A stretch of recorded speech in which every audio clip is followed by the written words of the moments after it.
खासदार फोडायला पैसे आहेत, मात्र एका खासदाराचे पैसे जर एखाद्या मतदारसंघात लावले तर शेतकऱ्याला समाधान मिळेल। सरकार कर्जबाजारी असलं तरी देखील सरकारकडे पैसा आहे, मात्र तो पैसा शेतकऱ्यांसाठी वापरायचा की स्वतःच्या पुढच्या पिढ्यांसाठी वापरायचा, असा सवाल आमदार अमोल मिटकरी यांनी केलाय।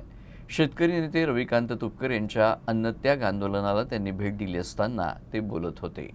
सरकारकडे पैसा नाही असं म्हणता येणार नाही। सरकारकडे आमचा पैसा आहे, जरी सरकार कर्जबाजारी असलं तरी सरकारच्या मनात आलं तर शेतकऱ्याचं कर्ज ते जाचकटी न ठेवता माफ करू शकतं। आता काही लोक सांगतायत सरकारमधले की आम्ही शेतकऱ्यांचं कर्ज माफी केली, पण त्याचा प्रत्यक्ष लाभ भेटतोय का? ट्रिगरची अट तुम्ही टाकली आहे का नाही? ते स्मार्ट मीटर कशा करता आणले, कशासाठी आणले?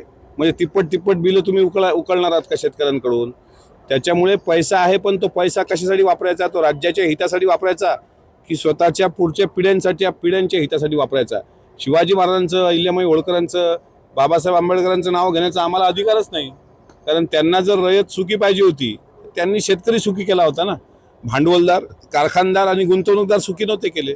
दुर्दैवानं भांडवलदार श्रीमंत अतिश्रीमंत होतोय आणि गरीब अतिगरीब होतोय। आज सोयाबीनला लोक मागच्या वर्षी तर एका एकरात 20 किलो सोयाबीनचं उत्पन्न झालं। 20 किलो सांगायला लाज वाटते। आणि काय काय भावात विकलं गेलं सोयाबीन? कापसाची तीच परिस्थिती, हरभऱ्याची तीच परिस्थिती, आता कांदे उत्पादक शेतकऱ्याची तीच परिस्थिती। त्यामुळे खासदार फोडायला पैसे आहेत, पण एका खासदाराचे पैसे एका मतदारसंघावर जरी लावले तरी शेतकऱ्याला काही ना काही समाधान मिळेल।